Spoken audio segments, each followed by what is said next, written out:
ఇదంతా నా వల్లే జరిగింది.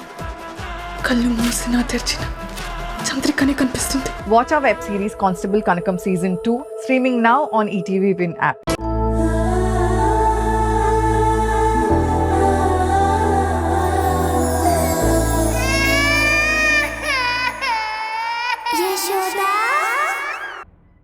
ఏంటి హరి నువ్వనేది? అవును యశోద, నీ మీద ఊర్మిళకి అనుమానం వచ్చింది. ఉదయం నాకు సుబ్బరాజు కనపడ్డాడు. ఊర్మిళ నీకు జడ దువ్విందన్నావు కదా, ఎందుకు దువ్విందో తెలుసా? నీ హెయిర్ కలెక్ట్ చేయడానికి.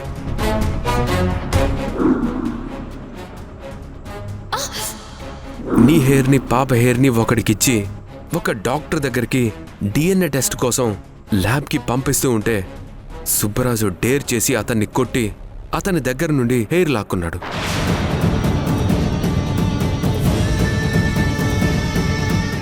సుబ్బరాజు ఆ హెయిర్ని నాకు చూపించేసరికి నేను షాక్ అయ్యాను. అప్పుడు కానీ నాకు అర్థం కాలేదు ఊర్మిళ ఎంత పెద్ద స్కెచ్ చేసిందని. అయితే మరిప్పుడు ఎలా హరి? నువ్వేం కంగారు పడక యశోద, నేను నీ హెయిర్ని తీసేసి అందులో నా హెయిర్ని పెట్టాను. 100% పాప డిఎన్ఏకి నా డిఎన్ఏకి మ్యాచ్ అవ్వదు కాబట్టి ఊర్మిళకి ఆ డాక్టర్ రిపోర్ట్స్ నెగిటివ్గా వచ్చాయని చెప్తుంది తప్ప అది జెంట్ హెయిరా లేడీ హెయిరా అనే డిస్కషన్ రాదు. ఆ రిపోర్ట్స్ చూసిన తర్వాత ఊర్మిళకి నీ మీద ఉన్న అనుమానం పూర్తిగా పోతుంది.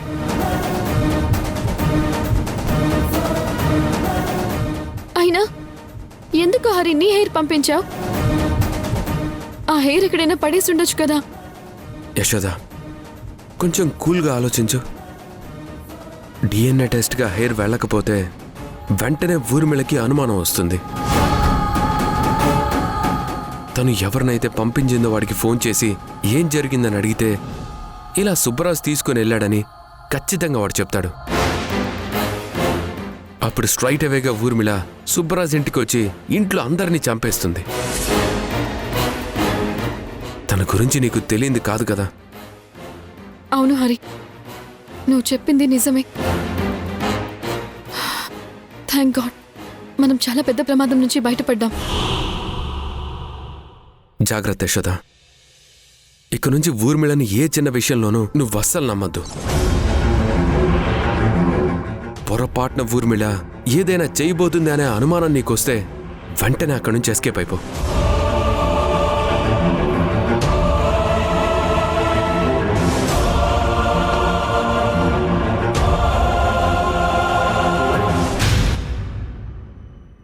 అది దేవికి జరిగింది. ఒక రకంగా చెప్పాలంటే ఇప్పుడు మాత్రం హరిబిడ్డలు మనకి మేలే చేశాడు. లేదంటే యశోద ఎవరో ఆ ఊర్మిళకి తెలిసిపోయేది. యశోదని నిర్దాక్షిణ్యంగా చంపేసేది. అమ్మో, ఎంత ప్రమాదం తప్పిందిరా. వింటుంటేనే గుండెలు అదిరిపోయాయి. ఆ హరివిట్టల్ని నిజంగా ఆ దేవుడే మన కోసం పంపినట్టున్నాడు.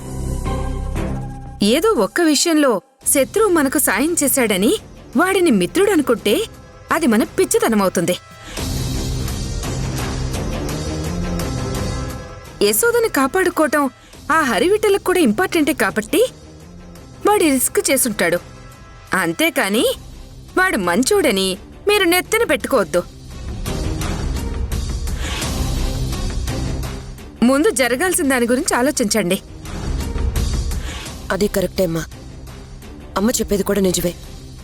యశోదకి ఏం కాకుండా చూసుకోవాల్సిన బాధ్యత మందేరా.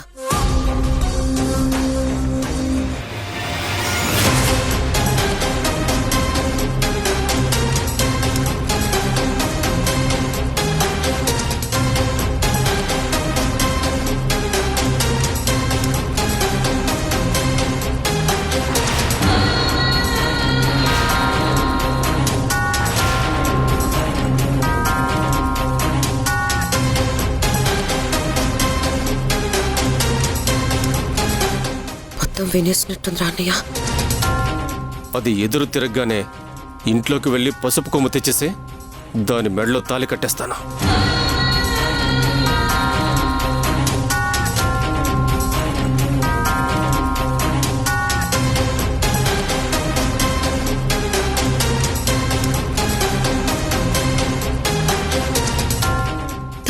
Thank you so much Subbaraj గారు.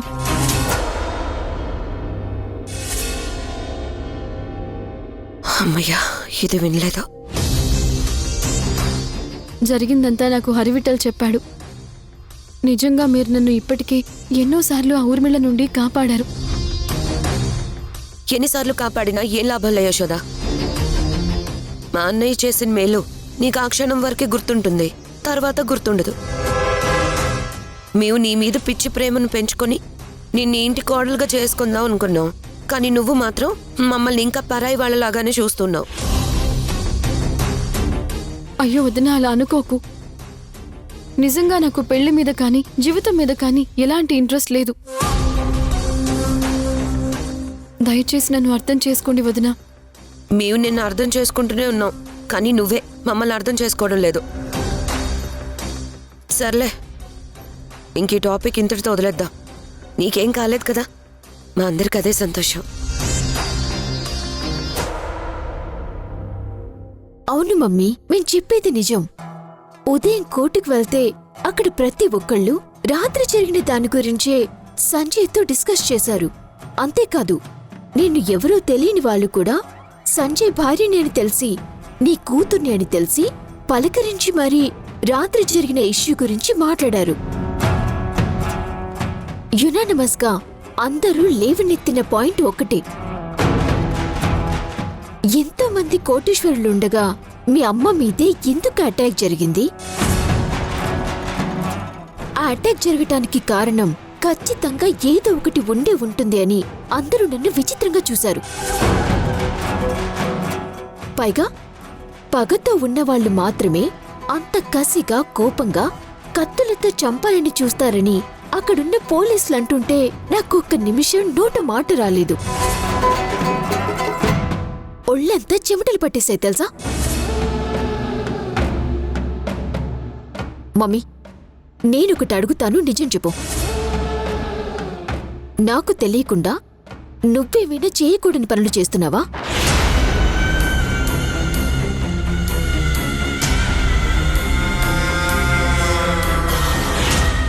ఐ మీన్, జనాల మనసు నొప్పించేవి కానీ, జనాలకి అన్యాయం చేసే పనులు కానీ ఇలాంటివేమైనా నువ్వు చేస్తున్నావా?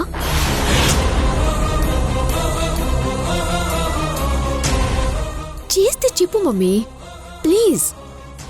నువ్వంటే నాకు ఎంతో గౌరవం. ఎవరైనా నీ వైపు వేలెత్తి చూపించినా నేను తట్టుకోలేను.